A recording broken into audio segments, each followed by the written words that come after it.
So yeah, today is just going to be playing around. So I've already released the stuff from last time, all of the assignments that this chapter depends on, or that depend on this chapter, and yeah, we learned about the idea of a capital T table in the data science library. So I've already run this first cell all over again, so I can make new tables from data science, import everything star. And then, yeah, you can make a blank table. You can start adding columns. You can start asking to relabel the columns' names to something else. You can read a file that contains a table. You can put it into a table inside of Python. You can ask for columns. You can do math. You can get pieces of stuff. And yeah, we just did a bunch of examples last time. We learned about select, right? Select out pieces of an existing table that you care about. We want, you can drop things that you don't want. You can sort by things, either ascending or descending. And yeah, we just learned a bunch of different things. And the .where example is probably the fanciest one. So I want to review that real quick just before we start with just like playing around with some cool data sets. So yeah, the .where is, let's go to the documentation for that. It's a fun one. Go up to the top. So .where, if you got a table, you say .where, I want all the values, all the rows in the table where the values of this particular column that I put here, they fit, the answer when I ask a question is yes. And the predicate is another name for like a question that I want to ask. Like, give me all the cookies where the amount remaining column values are above 10. And so we got a bunch of things with an R. Give me all the cones where the flavor values are equal to chocolate. So there's the flavor equal to chocolate. The default is that, though, so you don't have to give it. But anything else, you got to give very wordy names. Like, all right, give me all the cones where the price with tax values are below or equal to 5. So it's less than or equal to $5. And so it's going to pick out rows instead of, finally, something on rows instead of columns. So that's what we were doing, all right? And of course, you can chain these operations. First, give me the cones that are under $5, and then I want to sort with the cheapest ones first, so I can look at those at the tippy top. So that's going to change the order of things after you've picked out the ones you care about. So you can just keep on doing dots, because every time you do an operation, like you start with the cones table, .where, you've picked out things, and you got a new table back, and you're kind of doing a dot on that resulting table. Like you're kind of doing a dot on this one, because that was the intermediate result. So that's the kind of thing that's happening there. So you can keep on chaining these ideas and asking questions in an order from left to right. Okay, so that's what we were doing, and that was fun. All right, so we did some examples with the Pokemon table. We asked and answered some questions, and I just want to play around with that some more today. With different tables, though, more exciting ones, potentially. All right, so I'll draw a little dividing line for us, and yeah, let's get started on new stuff. I want to introduce another data set. This one is a fun one. It was compiled in like the 80s, which is weird. And I think it was released in the 90s, though. So I think it's a very, very old data set on cereal that existed. I think it was in the 80s, and they published the paper in the 90s, if I remember correctly. It's weird. But my favorite cereal is Honey Bunches of Oats, so that's why I put that picture there.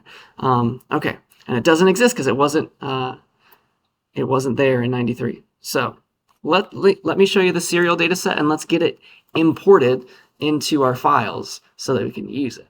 All right, so if you'd like to play around, make a new, I'm going to force you to play around, so please import the data science library using the stuff from last time, and our serial data set here is in the data serial.csv file. So here's a bunch of serials that were around in the late 80s and early 90s, apparently.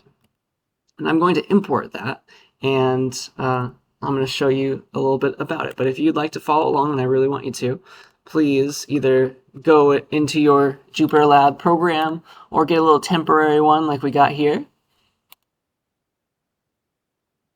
And when it loads, you can go to our code from class. Go to our code from class for data 8. And then in the data folder, it's serial.csv. Serial.csv, you can download that, download the file, and then you can drag it in once it's happy. And then I'll show you how to import it on here just so that we're all on the same page. And then I want to play around with it. We're going to do that for all the different examples today. It's trying real hard.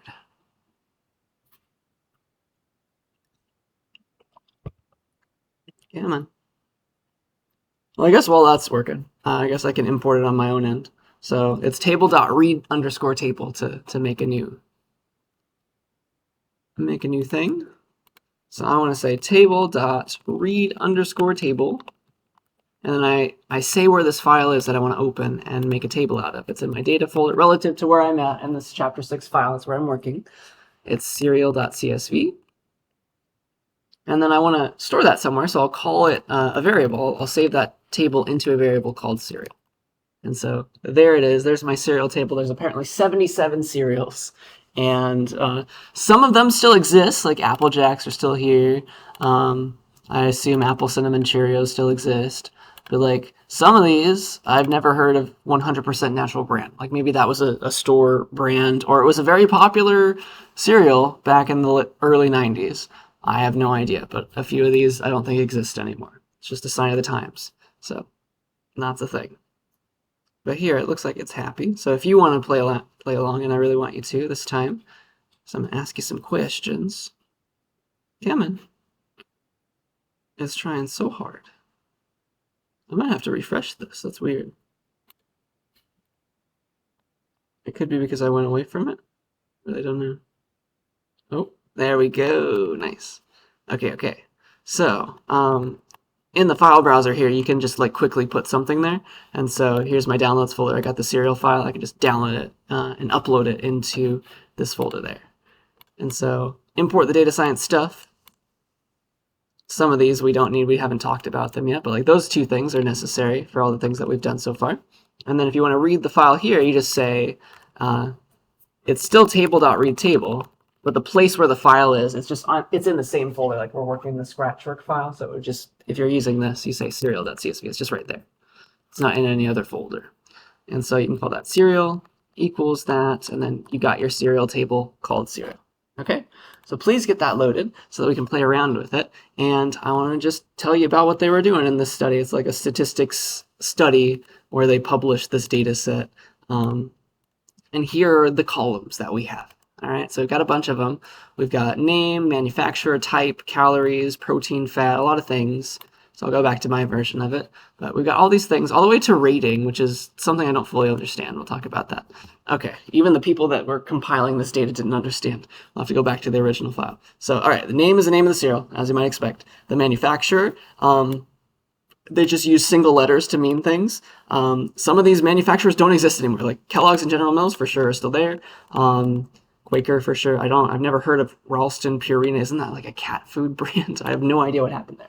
Don't think that brand exists anymore. Whatever. So those are the manufacturers of the cereal. You got the type of cereal. Was it a cold cereal, hot cereal, like I guess oatmeal or something would be a hot cereal. And calories, it's in terms of per serving now. So we got calories per serving for each of the cereals. So 100% bran, very healthy. 100% natural bran, maybe not as healthy. That's fun. And then you've got fat, grams of fat per serving, sodium, milligrams of sodium. This is all per serving now. Fiber, grams of carbs, sugars, milligrams of potassium. And then vitamins is also a weird one. It's like, did they fortify the cereal with anything at all? And so it's either going to be 0, 25, or 100. And so it's 0 if they didn't add any vitamins, like you just get what was in the ingredients of the cereal. 25 if they added 25% daily value of whatever important vitamins the FDA told people that they needed at the time per serving, or 100%. Like this is for kids, and we're not sure if they're having any sort of vitamins. So we're going to put some vitamins in the cereal, 100% of their daily value. So that's what vitamins means. Shelf is what shelf it was on in the store where they compiled all this data. So it's going from the bottom.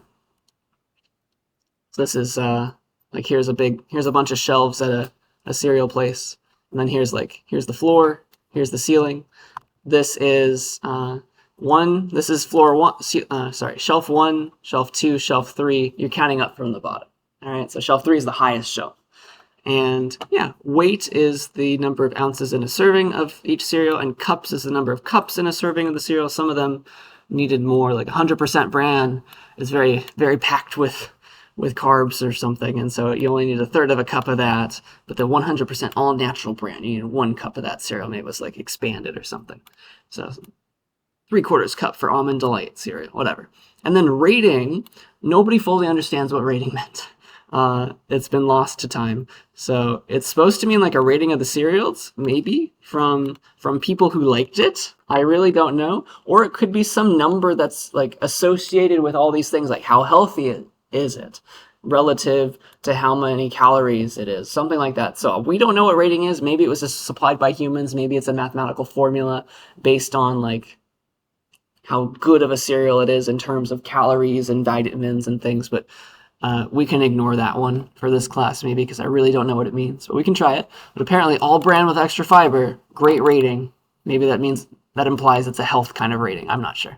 But yeah, there's a bunch of stuff. If you want to see all the cereals, you totally can. You can ask to show a bunch of them. So if you just say the name of the table, you can see the first 10. But if you say dot show with nothing, it shows you all of them, all 70 whatever there were.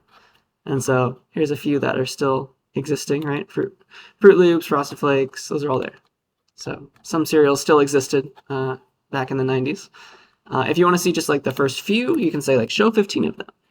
And I'll just forget about the rest. So here's a bunch of cereals, and I would like you guys to play around with this data set. So please get it wherever you need to get it. It's the cereal.csv file. Get it here maybe. And I'd like you to like, I'll keep this maybe column label stuff up. But my goal for us is, if I give this to you, you can make it really small maybe. So here's like the information if you want to come up and look at the board real close. Here's all those labels and things if that matters to you.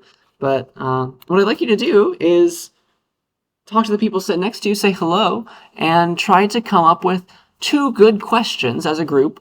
And maybe we'll write it on the Written Nice page, so please do that attendance, and I'll stop that after this maybe. But do that, and on the Written Nice page, I'll clear it out for us. You can elect a leader of your group, but try to come up with 2 good questions that you think you could answer about all the cereals in this data set. Like come up with some good ideas like price to, or there is no price, like calories to sugars ratio, like maybe that's important to you, like weird stuff like that. What are some weird questions or interesting questions that you can think of, and try to write them down and we'll answer them together. All right. So if you get your ideas in early, try to get started and try to answer them yourselves. But this is us exploring a data set, asking and answering questions with our knowledge of tables. Okay, so give that a try. I'll give you a few minutes to discuss, play around, come up with some good ideas, at least 2, and try to submit them, please.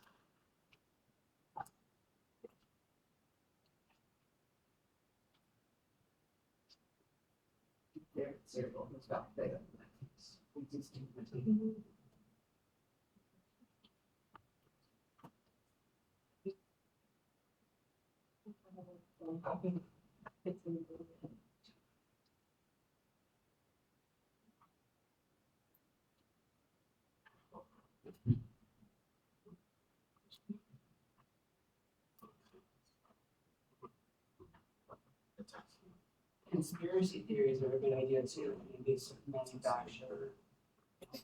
We got a good question. They're poisoning us all based on calories and sugars and potassium and vitamins. Cereal leaks in that report.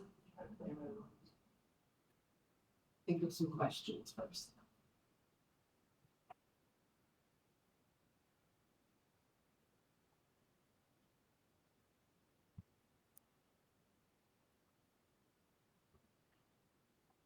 And let me know if you have any questions as you're trying.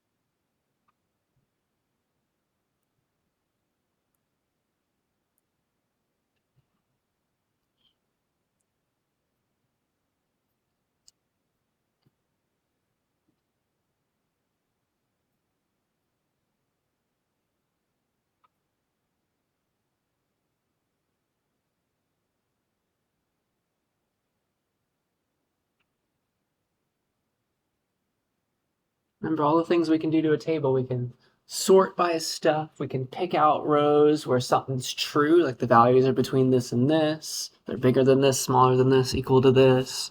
We can select just the columns that we care about. We can do math, like column divided by column times the column. We can do math like that on the arrays that you get back for each column. There's a lot of cool stuff we know. We can answer a lot of questions that way.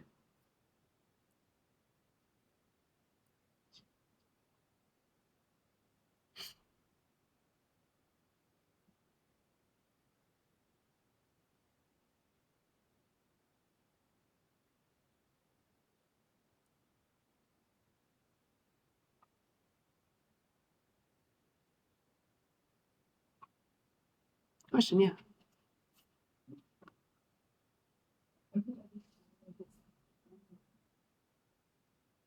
Okay. So where are you? You're in your downloads folder. This file is in your downloads folder. Yeah. Okay. And so you put serial.csv also in the downloads folder. So because this file is already in the downloads folder, it's always relative. You can just say serial.csv. It's in the same folder as you. Yeah. Does that make sense? Yeah. Yeah. Go.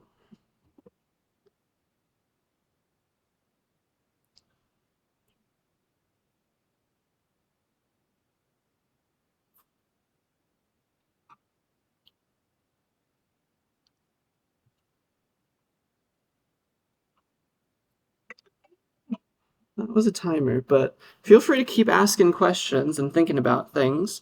I have, just to give us a head start, so feel free to keep on writing down ideas. I love your ideas here, but I've got a couple just like default ideas so you can kind of see the flavor of things that we could ask, and I want to show these to you first, and then we'll get to yours, okay? So, I have some fun ideas just to show you the power of all this. Feel free to add to your ideas as you see the kinds of things that I'm asking, but we'll get to yours after this one, all right? So, do you guys know like the little trick about cereals in a supermarket? Like a supermarket is a business, right? And they want to sell stuff. And so, have you heard the conspiracy theory that like they put the most sugary cereals at like the toddler's height so they can ask their mom or their dad, whoever they're at the supermarket with, for that cereal because it looks appealing to them and they can see it's like right at their eye level?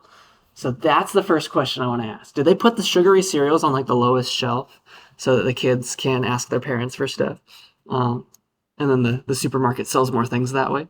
So let's ask that question, and let me show you how I want to ask that question, because there's a bunch of different ways you could compare. All right. So let's figure this out. So I want to ask questions about sugary cereals and lower shelves. So which columns do I need to begin with? That's something I want to ask about. So I definitely want what shelf it's on. I want the shelf column, and I want the sugars column. All right, those two things are very important. For fun, let's include the name of the cereal too. So let's keep those three columns, and those are the ones I'll do my work on right now for that particular question. I'll be like cereal. Let's select out just the name of the cereal and the sugars, the number of sugar, like grams of sugars, and whatever the serving size was. Sugars, and then also the shelf that the cereal's on. So I want all those things, and it doesn't have to be in this order. It went like name, then sugars, then shelf, but we can totally swap these around. Like maybe shelf is more important. I want to see that before sugars.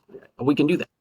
So that's the thing. I can select out just the pieces that I care about, and it's a brand new table for me to use. So I'll call this like shelves and sugars or something, but whatever you want to call it, you can call it. And so here's a simpler version of the same table with just the things I care about. So, all right, there are 3 shelves in this data set. 3 shelves. Shelf 1, shelf 2, and shelf 3, and I want to know stuff. I want to know the sugar content on each of those shelves, right? That's what I'd like. So let's pick out shelf 1, shelf 2, and shelf 3. We can do that with a dot where. So I can be like shelves where the values of the shelf column are equal to 1. See that? This is going to pick out only the shelf 1 rows, okay? And because this is the default, I could have just said 1 here, where the shelf is 1, but just to get practice, I'll use it the long way this time. So this is shelf 1. Boop. So there's shelf 1. I got that table now. I kind of want to do the same thing with shelf 2 and shelf 3, but we're not done yet. So I've got just the shelf 1 stuff. Now we have to formulate our question, right? So I want to know, how sugary is this shelf? There's a few different ways to ask that question, right? You could add up all the sugars and all the cereals, but maybe there just more cereals on like shelf 2 compared to shelf 1. There's not as much room. So like adding them up might not be the right way to go if there's a different number of cereals on each shelf. Like they're competing with space with other things on that shelf. So I think maybe the best way to go about and see like how sugary is shelf 1 would be to take the average sugar value for all the cereals on shelf 1. Does that kind of make sense?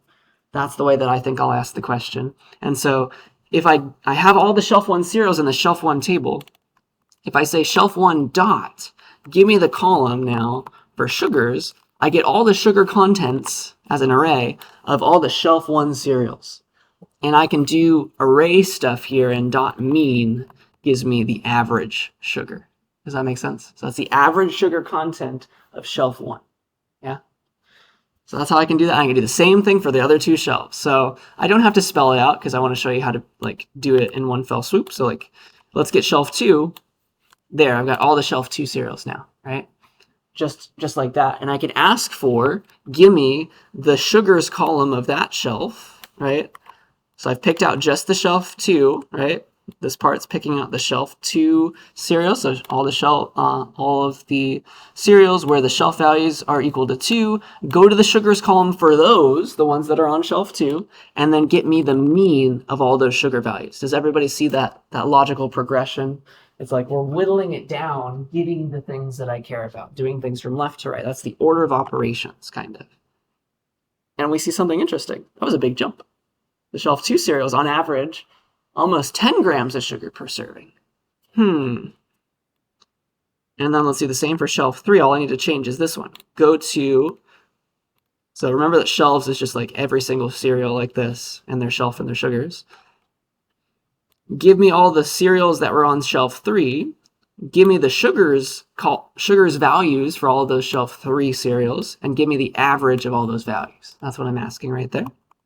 And then it kind of jumps back down. So I think toddler height is shelf 2. Does that make sense? And we see a huge jump there, and I think that is nefarious. That is probably true, what they did back in the 90s. Maybe it's outlawed now, but that seems like a thing. All right? So that's how I ask that question. Does everybody see how I'm picking out just the things I care about and asking that question? Any questions about that? That's a fun question to ask. Let me do some more of mine, then we'll get to yours, all right? So here are some other questions. Let's do hot cereals. So like I think of oatmeal when I think of hot cereal. I'm sure there's others, but in general, I think of hot cereals as maybe healthier. Like they don't add as much sugar to those, or like they have more good things. So let's ask that question. Like, are hot cereals healthier? And we could ask that in terms of a few different ideas. You got all these things. Let's say that healthy means like there's a lot of fiber, and then there's like a lot of protein, maybe. Like let's say that means healthy if there's a lot of those 2 things. But you could define healthy as something else. You could totally change that question around. So let me go that route. All right. So the cereal table. Let me select out just the things I want to do. Work on. I want always the name of the cereal usually. And then I want to know if it was cold or hot. So it's the type C or H, right? C for cold, it's H for hot. There's some of them here, they're just not visible in the first few rows. So it's the type of the cereal that I care about. So let's pick that out so I can have that. And then let's say that protein and fiber, like those together. That means healthy. All right. And so that's the table with all the relevant values that I care about. Let me save that as something like cold versus hot. So that's the table. I've called it cold versus hot now. And so let's ask the question of like healthiness in terms of like what's for a hot cereal, what's the average amount of protein? For a cold cereal, what's the average amount of protein? And see what the difference is there. Something like that. So those are the kinds of questions we could ask to determine healthiness maybe. Like what is the average amount of protein in the hot cereals in the data set? That's what I'd like to ask right now. So I'll go into my cold versus hot table. I'll pick out only the hot cereals. So it's C for cold and H for hot. So let's go cold versus hot. Where, give me all the rows where the type value, those values are equal to capital H for hot. And that will pick out, there's apparently only 3 hot cereals, whatever. So that we might get some weird answers, but who cares? Let's go there and let's do the protein column. Let's go to the protein column of those. So there's the protein amounts in the hot cereals, and we can take the average, even though it's a small value, small number of cereals. Dot mean for average. So on average, 4 grams of protein per serving in a hot cereal. And we could ask the same question for fiber. This is the average amount of fiber in every hot cereal. There it is. And then we can do the same thing for cold cereals. Like, what's the average amount of protein and fiber for cold cereals? So here, let's change that to C, right? Here I am picking out only the cold cereals. Give me all the colds where the type values are C's. That means cold. Go to their protein column, give me those values, and take the average. Give me the average protein amount in a cold cereal. It's less than the hot cereal. Interesting. All right. Do the same for fiber. Give me the fiber column instead. What's the average amount of fiber in a cold cereal? Not as much, or it's actually more apparently.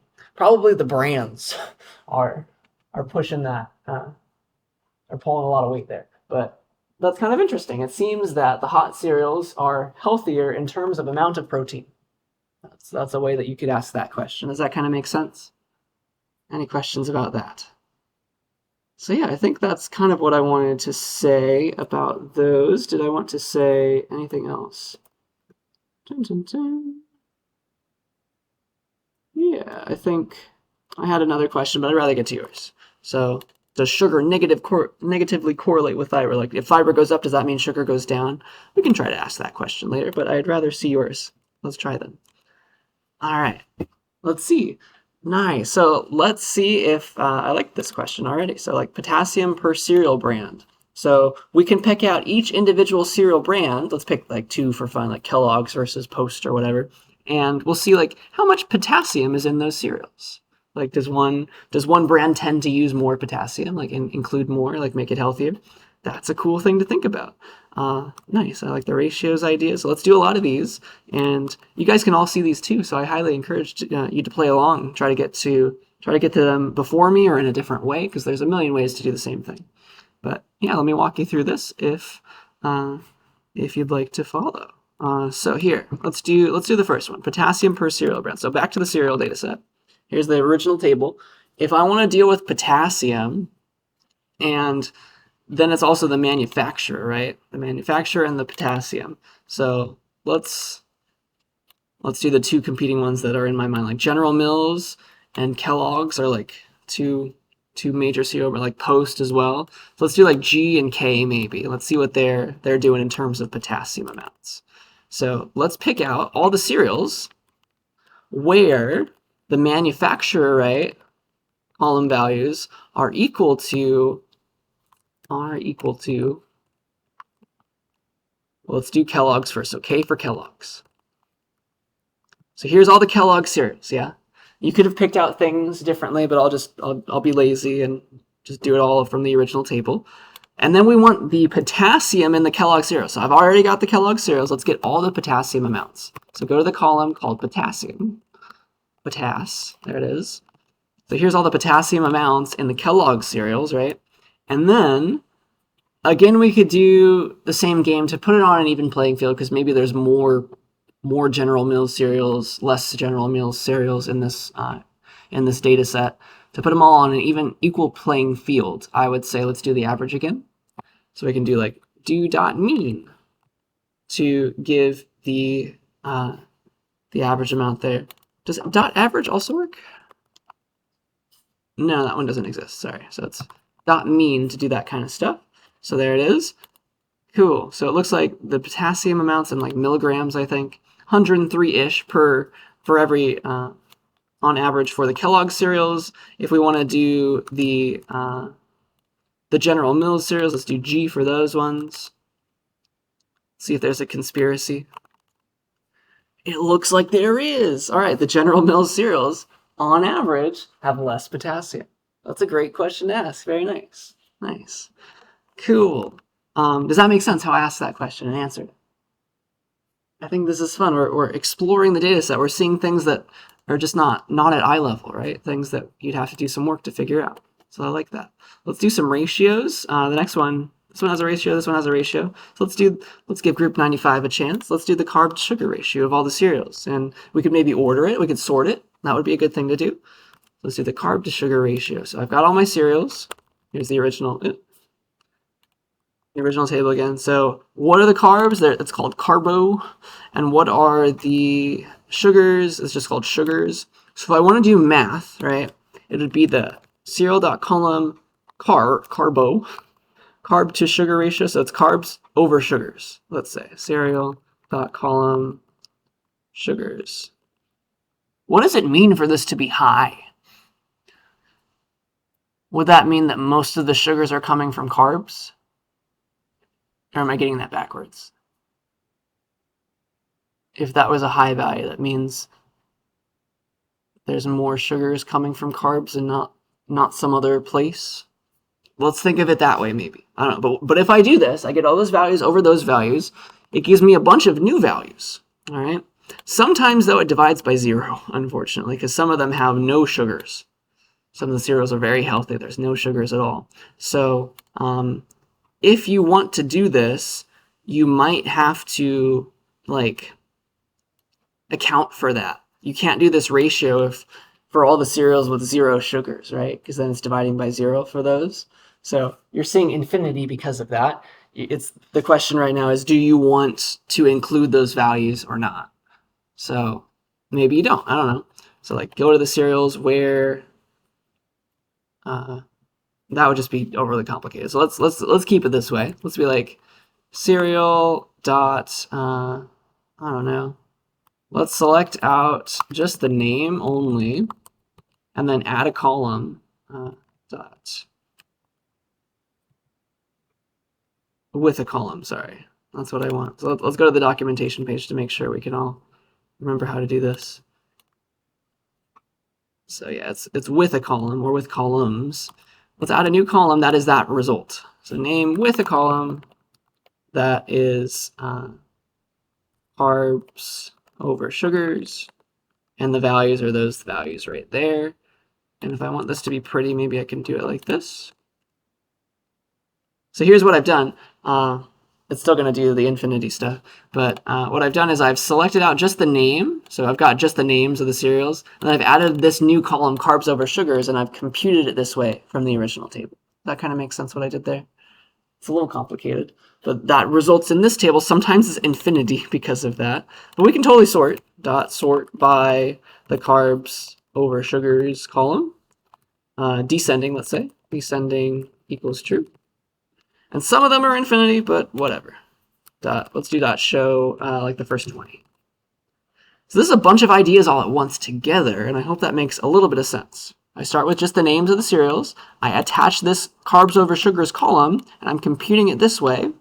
Then I sort by the carbs over sugars column that I added, and I show the first 20 because kind of the first ones are infinity. So this implies that all these cereals here had 0 sugars because we divided by 0. It made infinity. But the rest of these, you have something to think about. It looks like, and it makes sense for Cheerios, so maybe that is correct. All the sugars were coming from carbs. The carb to sugar ratio was very high for Cheerios, for Rice Chex, for Corn Flakes. Though I think they do add a little bit of sugar in Corn Flakes, and I think that's making sense to me. Yeah. So most of the sugars were coming from the carbs. Interesting. I like that. I like that a lot. Or it could also be added sugars. I'm not sure. So there's more carbs than added sugars. A lot more carbs than added sugars. A lot more carbs than added sugars. Maybe that's what the idea is. And it's going slowly but slowly. Probably the least healthy ones are at the bottom. We show them all. The least healthy ones. Fruit Loops, yeah, for sure. Cocoa Puffs. The ratio is so tiny. There's more sugars than carbs. It's smaller than 1. That's funny, isn't it? So yeah, that's a fun thing to think about. I think that's a fun idea, and that's a fun question to ask. It's a little bit of a complicated result, but try to study this. Like I'm doing one thing at a time, adding this, attaching a column, sorting by that column, descending, showing them all. And the way that I calculate that column is with a division on the dot column values. I'm getting array over array. So that's a cool question to ask, and it's a little complicated to ask it, but I hope you can kind of see the vision there. Any questions about that one? So yeah, I just want to keep playing around with stuff today. I'll keep doing yours. And I have some more data sets for us to play around with that are also cool. So that is the game today. So we're going to get really, really happy with tables. All right. What cereal with the most sugar is highest rated? I like that idea. Let's see. How could we ask that? Cereal with the most sugar is highest rated. Let's do, I think we can just maybe sort twice. Would that work at all? Does dot sort let us do that? We might not actually be able to ask this question right now. So dot sort, can I sort in a different way? I'm not actually sure. But I guess the first thing that we could do, if we wanted to try to ask this question, we got our cereal table. We could sort first by maybe rating. That could maybe do it. Let's see. Highest rated, and then go looking for the most sugar. I think that would be one way to do it. So we can sort by rating, descending, and then we could go and find the highest rated one with a decent amount of sugar. Let's say that what's a decent amount of sugar to us? That's another question we could be asking right now. So let's go there first. Let's go to, let's pick out the column called sugars. So here's all the sugars in every one of the cereals. And maybe let's get like the average. So it looks like the average amount of sugars in a cereal is like 7-ish. So let's say that a high sugar cereal is maybe like 9 or more. How about that? Does that make sense to us? Let's go find the first. Let's look at all the cereals then with a rating. Let's move this one actually. Let's do the cereals with a rating that's bigger than, where the sugars values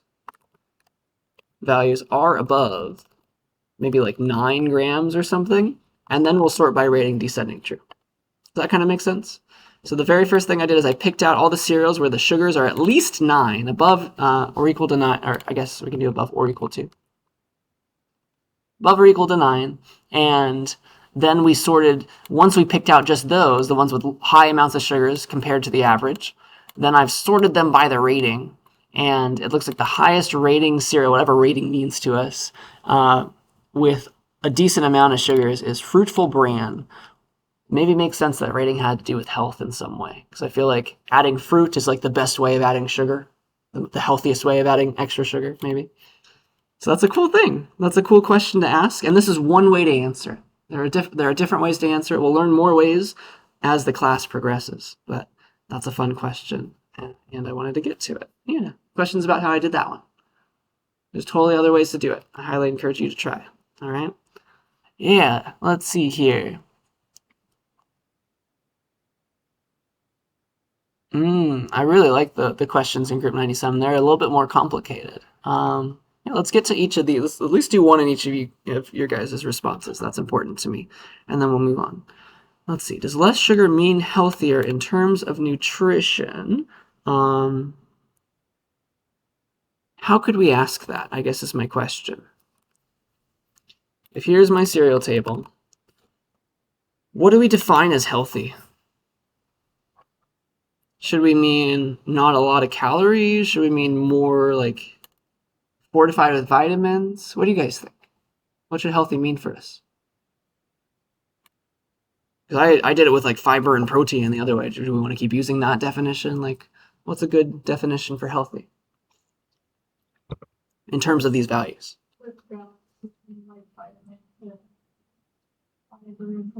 Yeah, maybe, I don't know. Do you want to multiply them together? That could work. Just like, let's come up with a number that represents how healthy the cereal is by maybe multiplying the vitamins and the fibers and the proteins, like that could work. That would be this serial dot column like vitamins, multiply all those values by serial dot column fiber and protein, something like that. Like these are our values. Though, let's add 1 to the vitamins because sometimes the vitamins are 0. That would make the whole result 0, wouldn't it? So sometimes it's small. So let's do like +1 to that one. Sometimes there's 0 fiber, 0 protein too. So let's do like +1 to all these guys, just to make sure it's at least 1, and so that it'll multiply properly. Cool. So here's a bunch of values that are like the healthiness values. Vitamins times fiber times protein. Does that kind of make sense? We come up with a number to mean healthiness, and you could weight these in different ways. But let's say that that's what healthiness means to us. We'll call that healthiness.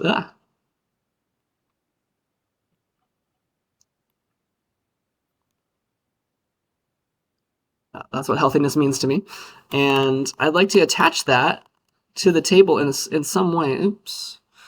What's the problem? Oh, I pressed a key, I think. There we go. Spell it out, protein. Cool. So those are my values for healthiness. And let's do sugar amounts. Let's do like a sugar to healthiness ratio, maybe?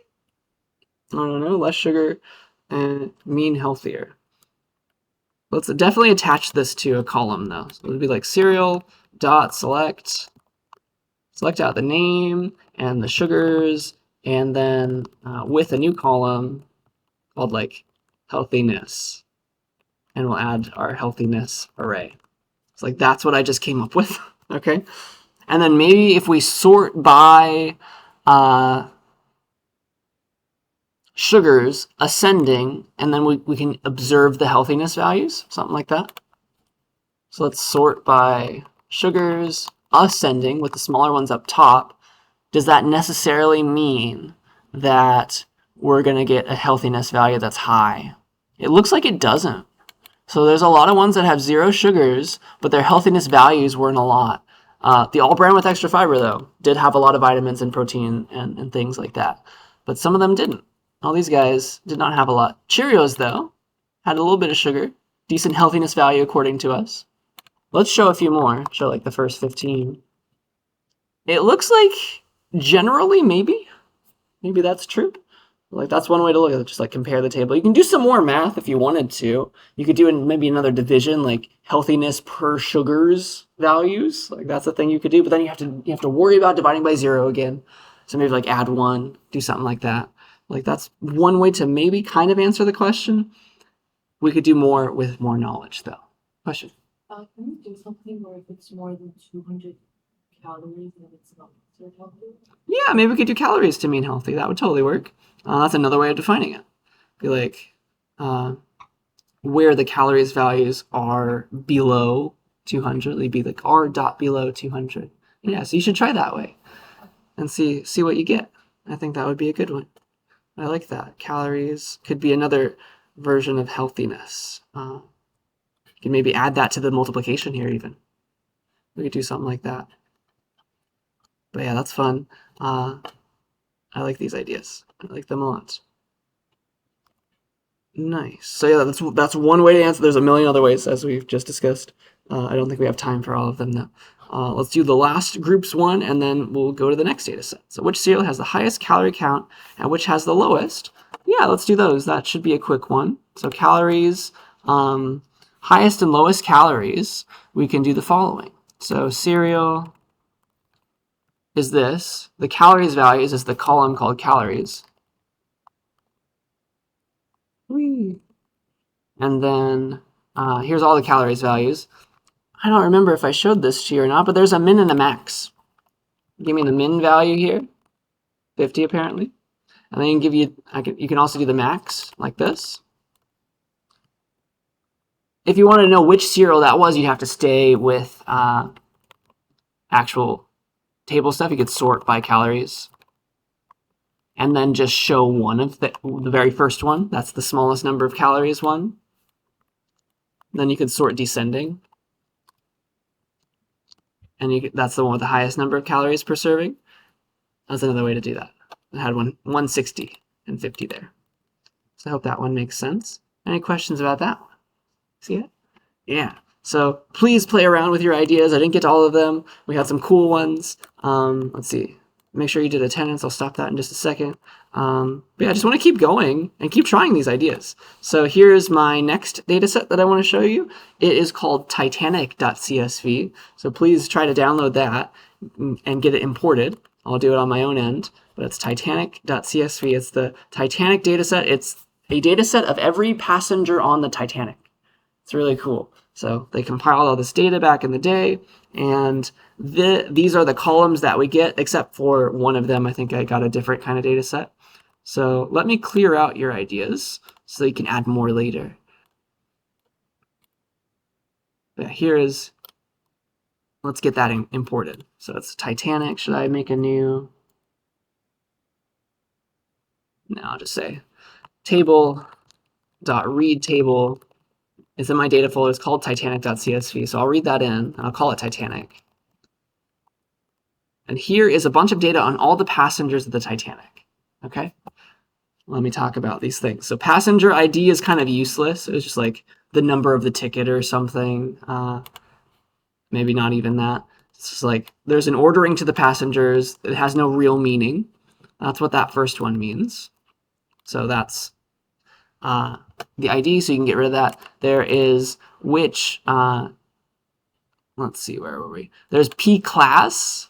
That's the passenger class. That's the which class of ticket did they buy? So first class ticket, like they spent a lot of money. Second class ticket, they didn't spend as much money. Third class ticket, that was like the cheap ticket. You had a really horrible bed or something. That's what P class means. Survival, it's just called survived here. Same idea. It's 0 if this person, like these are all people who were on the Titanic. It's 0 if they passed away, unfortunately, on the Titanic. And it's 1 if they survived. They were in a lifeboat, they got saved. So those are some things, right? 1s and 0s. We know if they lived or died. You got their name. You got if they were male or female. That's what name and sex are. Age, you can imagine. SIB-SP is... That's the number of siblings or spouses aboard. Like, did they go on there with a brother or sister? Did they go on there with a spouse? How many people in their family were also on the Titanic? That's a number that may be helpful. Like, this person either went with their spouse or they went with, like, a sibling. So there's that.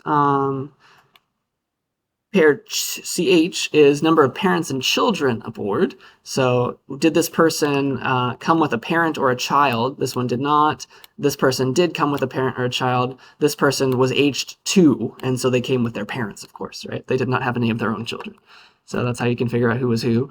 You got ticket number, if that matters. They're labeled in a weird way. It's probably not very useful.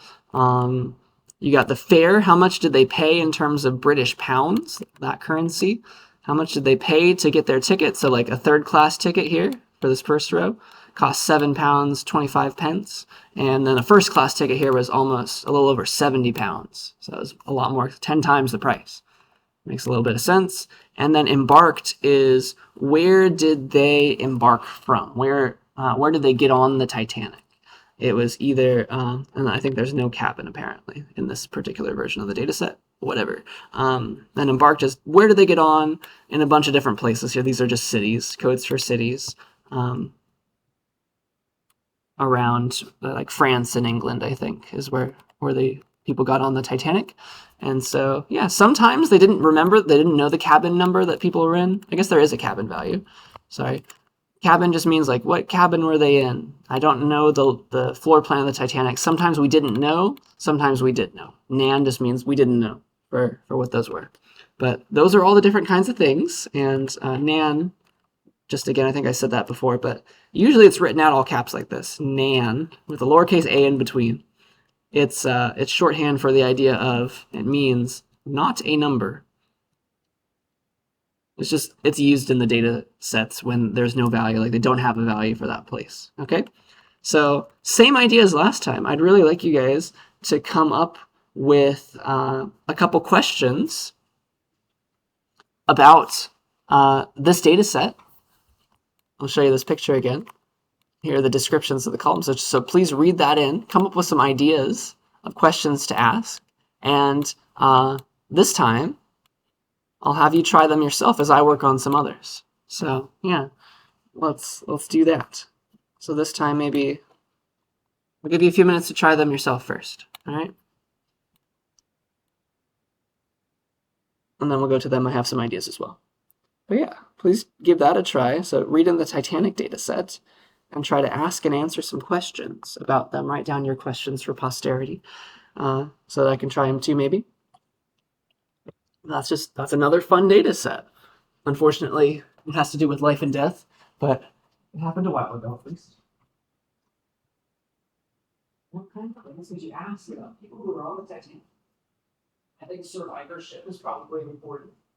That's a question that I would have. I'll answer that question. I think in general back then, I think they made an effort to save the women and children first, I believe. But that's a question that I'll be asking and showing you. We can see if that was true.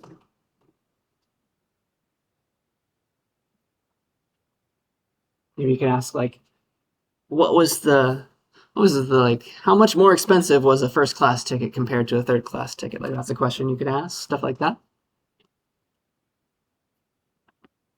So give those a try, and then also try to answer them with the ideas that we talked about today. If you'd like, let me upload the code that I've already written for today. So if you go to the code from class, our chapter 6 file now should have every single thing I've done already in it.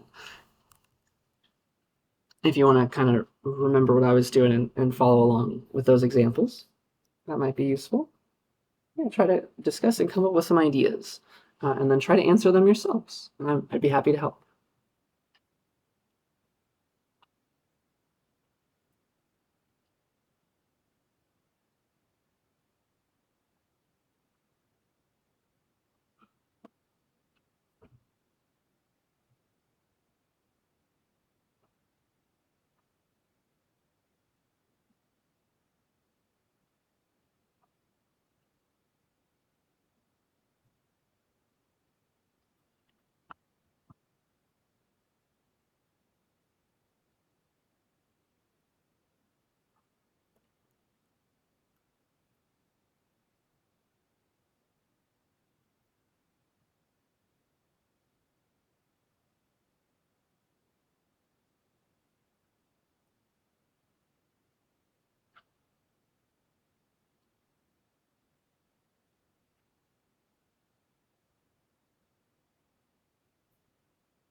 You could also ask, like, what about the first class passengers? Like, did they survive more often than the other class passengers, the cheaper tickets?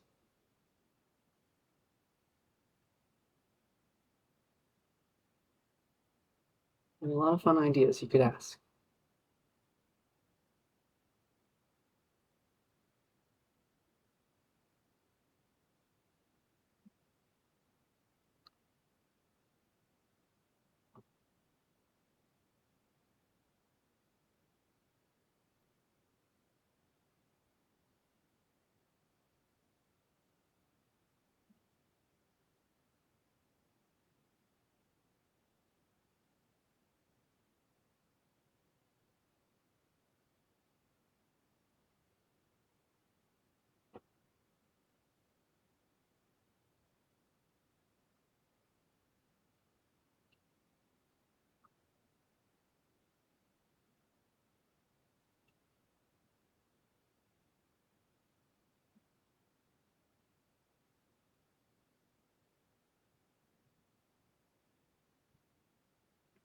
Yeah, I'll give you another minute to play around, and then I'll show you my ideas, and we'll talk about them.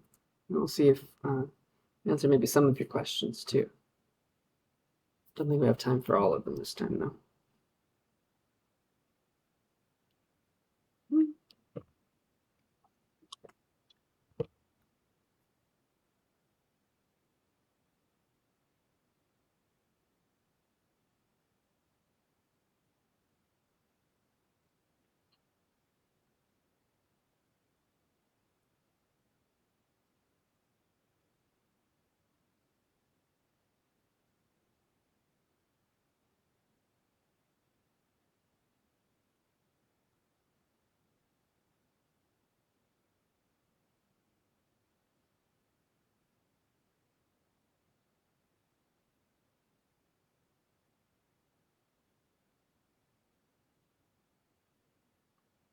All right, that was my timer. So let me show you some of my ideas, and we'll go from there. All right, but yeah, please enter in your ideas, and then also, I might answer some of them just because I wrote about them already, but also try them yourself and let me know if you have questions. So here's my thoughts, some things that I want to discover, and then we can go to yours too. So I want to know about survival ratios first of all, for like let's do male survival ratio and female survival ratio because I have a feeling, right, that they saved the women first. They tended to save women over the men. If there was a lifeboat available, it went to a woman. So let's see if that's true. Like, is that true at all? Let's find out. Let's see here. Dun dun dun. What do I want? Yeah, let's do that. So let's do. Here's the Titanic table.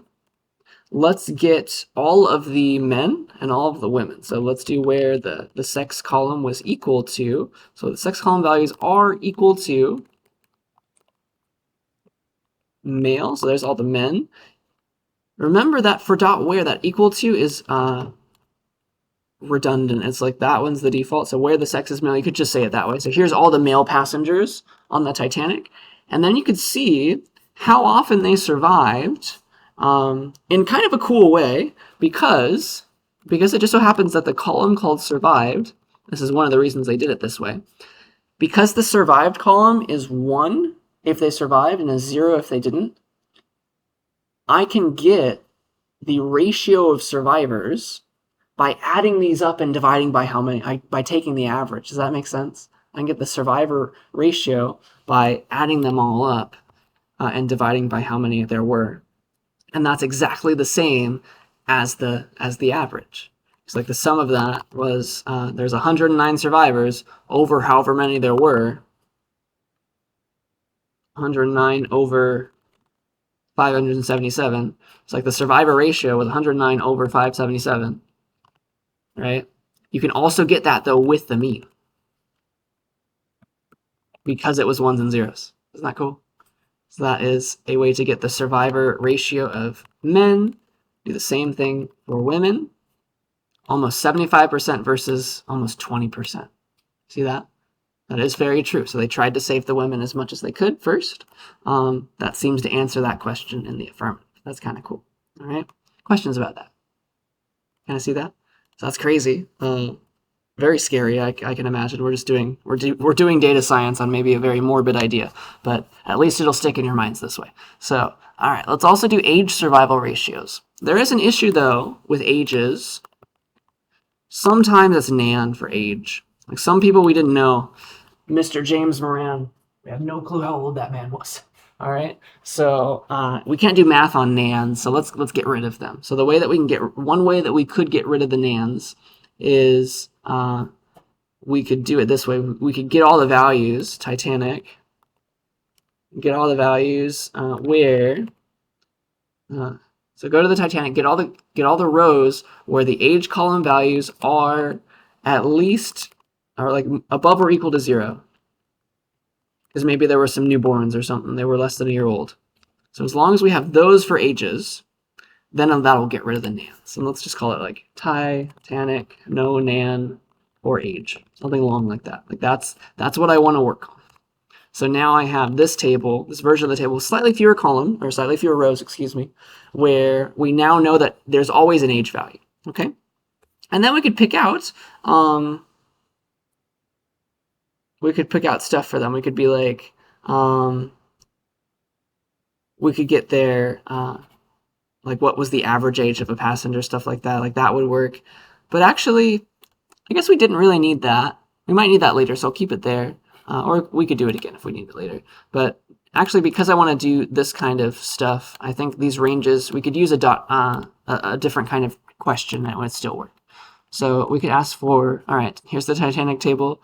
Give me all the people less than 18. So give me the Titanic people where the age values are between, I think it's between or equal to, let's say, So less than 18 is, that's going to be between or equal to 0 to 17, right? Something like that. I think that would be the right age values there. So that can be the age values for those people. So like between 0 and 17, like the children. What was their survivor ratio? You can go to, again, the column survived. And if you just take the average, because it was ones and zeros, it'll just add up all the number of survivors dividing by how many there were. It looks like a little bit over 50% were able to be saved. And let's do the same for the other column. So the people between 18 and 30, the younger adults, how often did they survive? Quite a lot less, 35-ish%. So it seems like they definitely prioritized the children. Greater than 30, so like 30 or bigger, you could just say above or equal, or sorry. Yeah, you could say 30 above 31, r dot above. Yeah, above 30 would work because it would be strictly greater than. And it looks like some of the older people, maybe they were the rich people, I don't know, they also got saved. So if you were between 18 and 30, which probably most of us in this class are, you were most likely to die on the Titanic, unfortunately, in terms of age at least. It looks like the children for sure were saved first. That's crazy. That's an interesting result, maybe. Isn't that fun? So there's that one, and then there's one more question that I wanted to ask. Did a higher ticket price make it more likely that you survived? So let's figure out what it means for a high ticket price to exist. So so it's fair. It's the fair column, right? Titanic, it's the column called fair. Let's get like the average fare. This is about $32-ish. And let's see. What could we be asking about all this? We could do higher ticket price, make it more likely that you survived.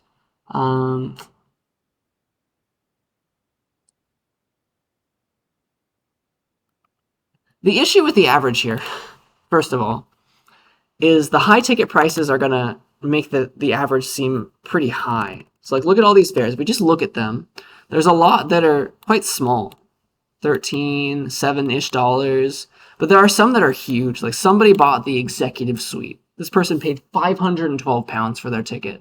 It's way, way more than anybody else paid, it seems. We don't want to deal with those. We don't want to weight those too high. So I think the average would be a bad idea here. I think it's like a straight average is probably weighted too high.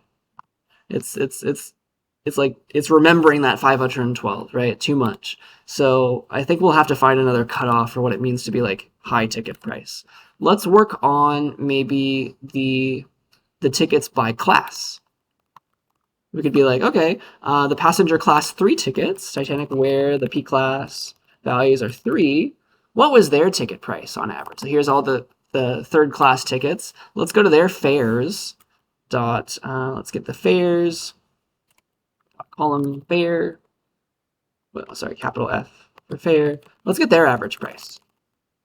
It's about £13-ish, almost 14 for a third class ticket. Second class ticket on average was 20-ish. And then a first class ticket on average was 84. And there you have a lot of very high ones as well, though. So that one's probably a little higher than it needed to be. So let's say that like a good ticket price cutoff for like cheap versus expensive, let's say that's about £20.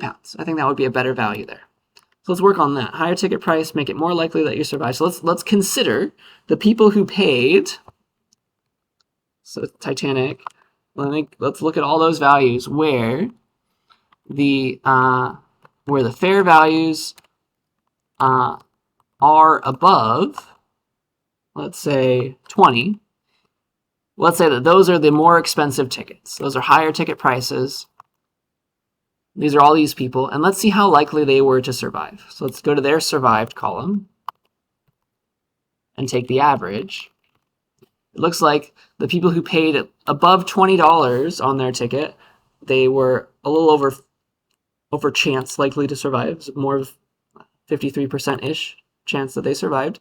If it was not above 20, that means it was less than, so above means greater than, right?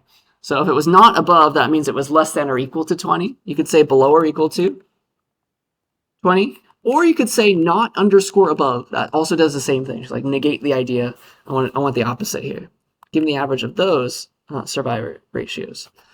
And so we see a sad truth here that the people who paid less, on average, did not survive as often. See that? Almost not quite 30% chance of surviving when they didn't pay at least $20 for their ticket. Crazy. Crazy and horrible. But those are fun ideas, fun questions to ask, though a little morbid. And so, yeah, I think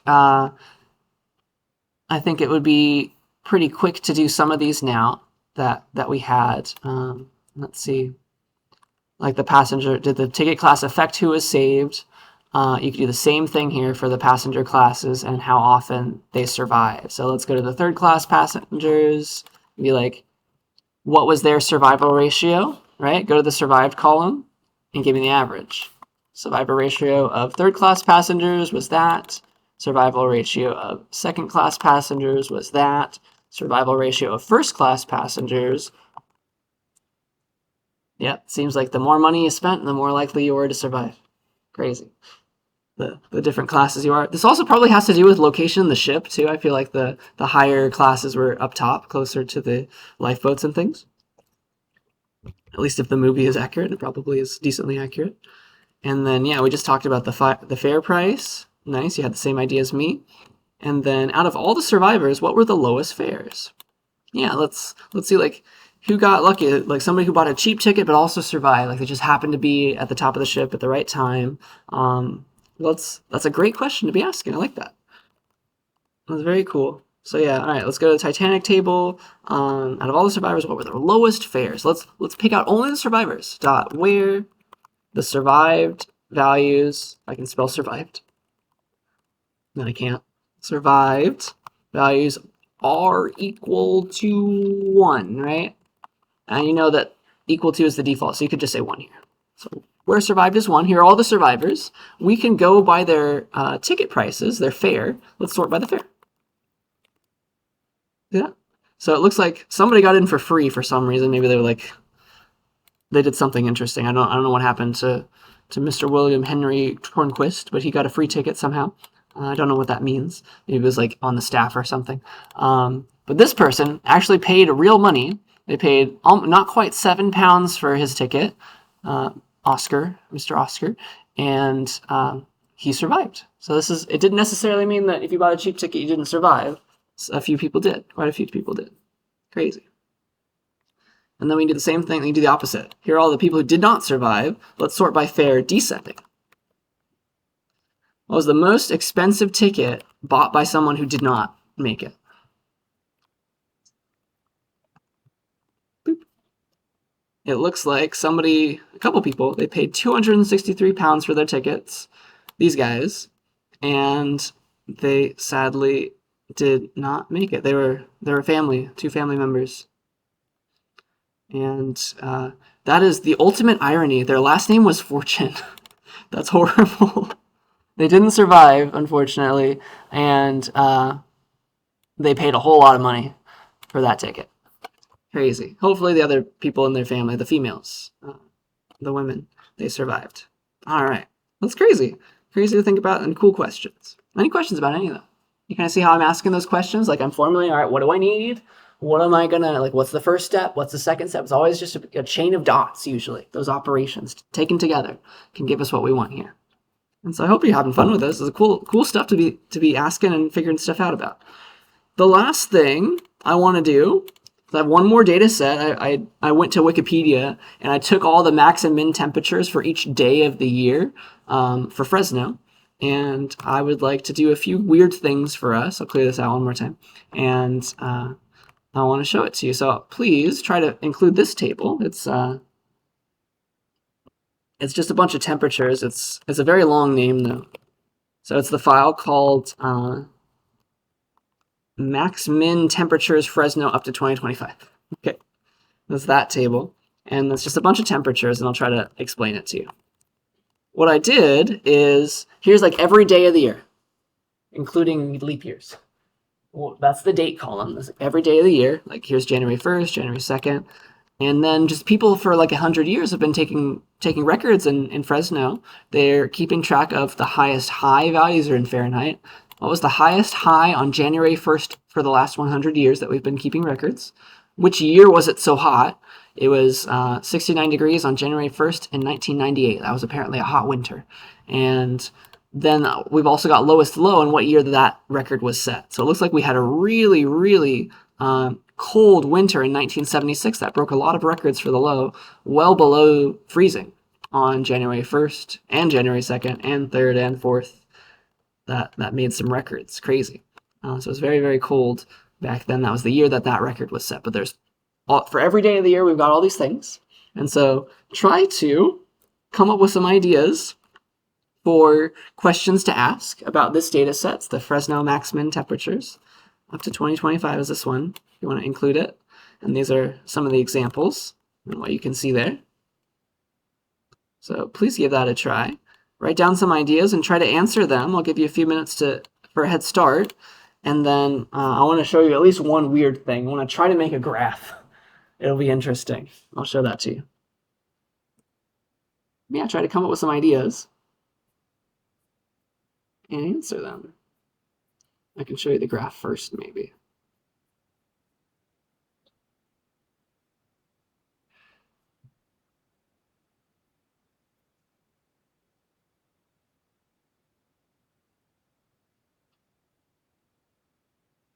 Oops.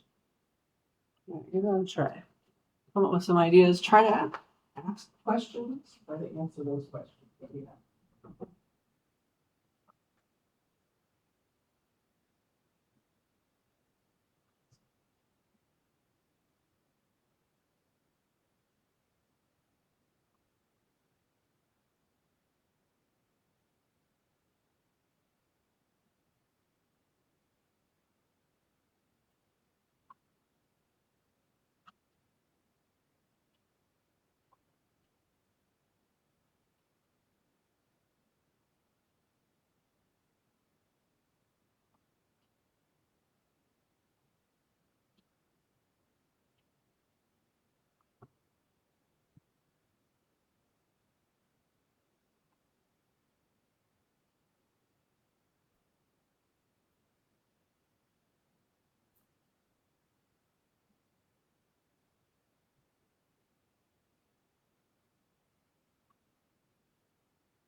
My computer's loud.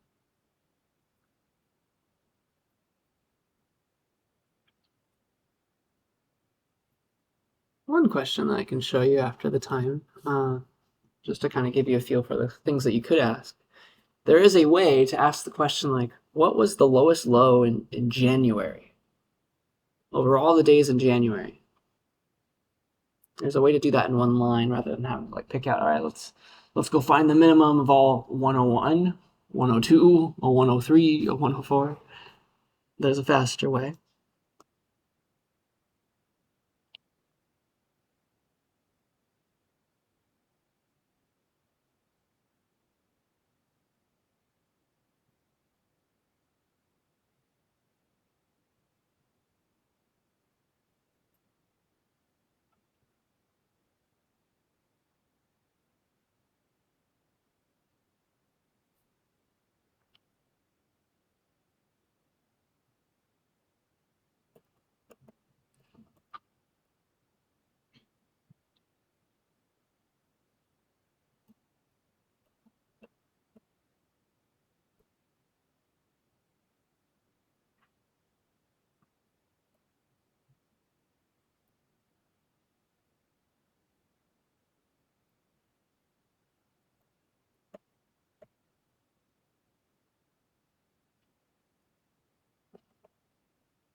another minute or so, and I'll show you at least one cool thing I will show to you.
All right.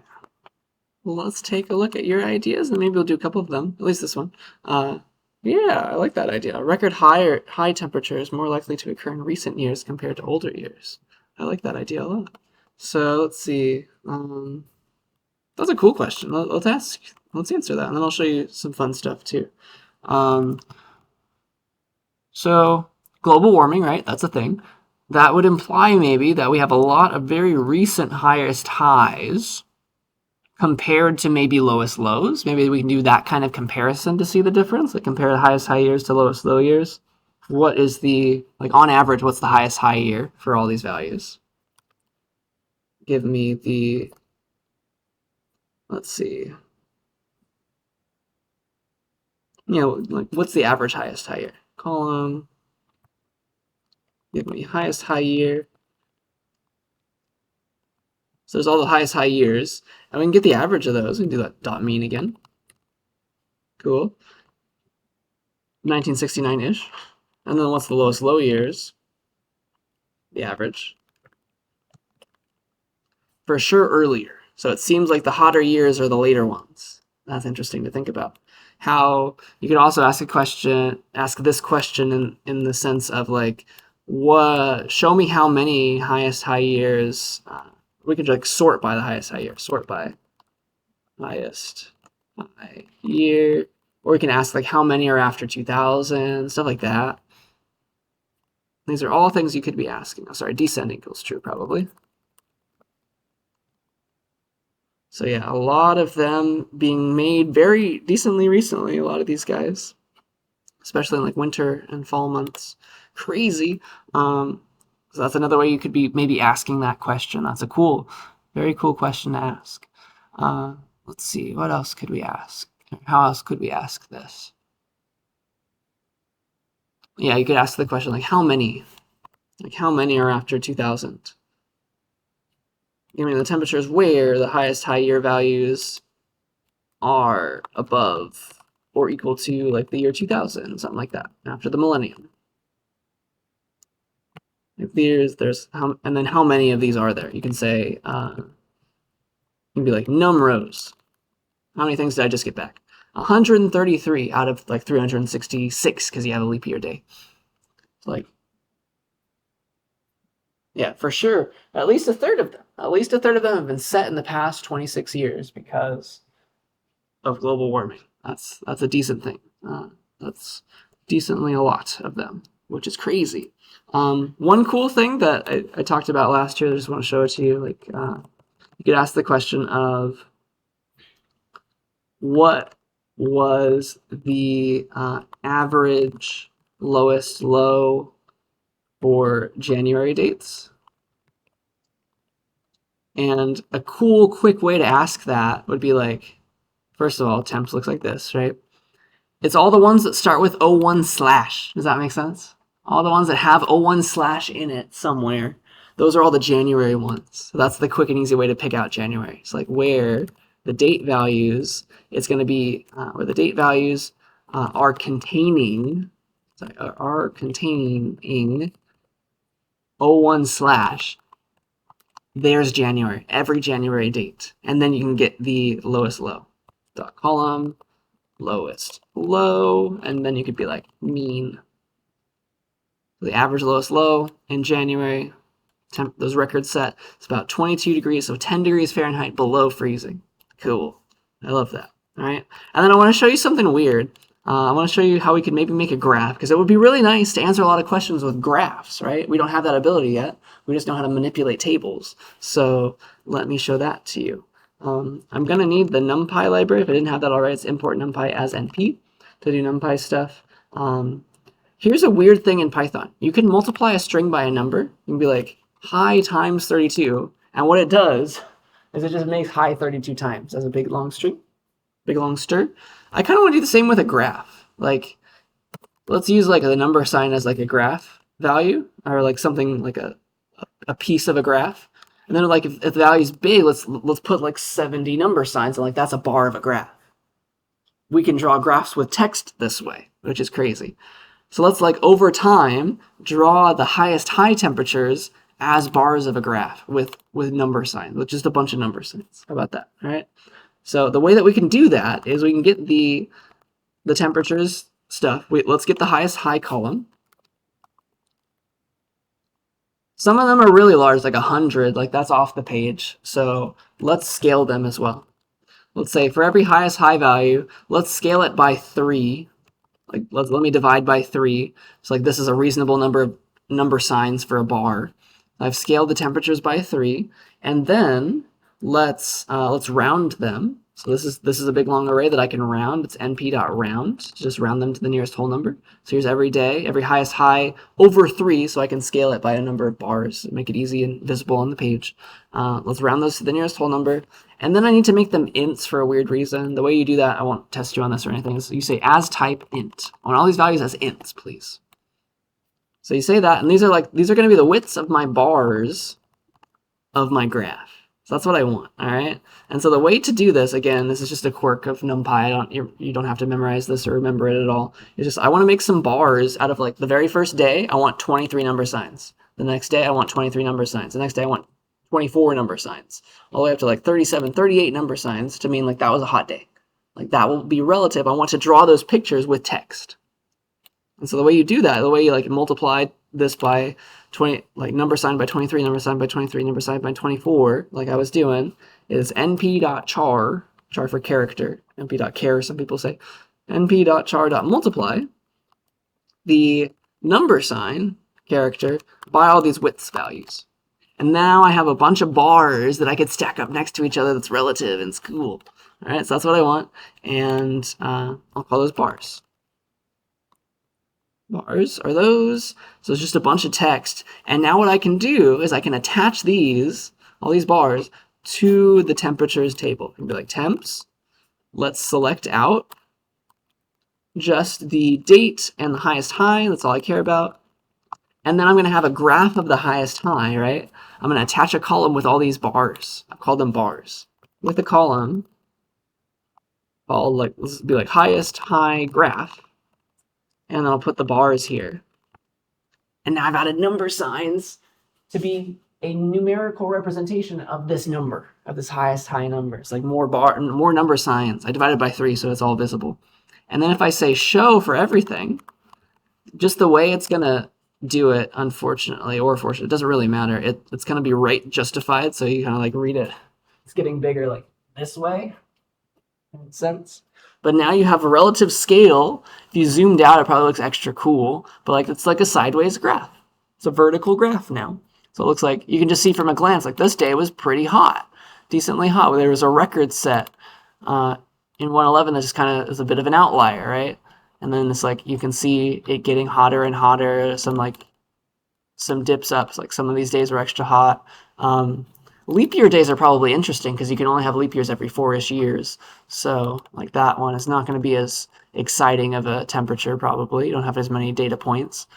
And then you just kind of see the years getting progressively hotter with their records. It's like these bars are very large. 110 was the record on June 9th. Crazy. All the way to like 114. Oh no. July 1st. 114 again. So like that's a bunch of bars. And it's just like a little graph, and you see it like you get to fall and you get to winter again, and like it drops back down. So that's essentially us drawing a graph for stuff with text. That's as good as we can do right now. All right. So yeah, that's kind of where I want to leave us. Are there any questions about any of that, or any of the table stuff that we were doing, any of the array stuff that we were doing today? Because that, my friends, is a lot of practice, and I hope that you'll study this and try to ask some more questions about our data sets, and I'd be happy to help. So yeah, I think that's all I wanted to say. This is the end now of chapter 6. You got some assignments out on them already on chapter 6, and I think that's all that I wanted to do today. So yeah, if there's no more questions, I'll let you work. But yeah, it's just the lecture for today. No new assignments. We've already released them for this chapter.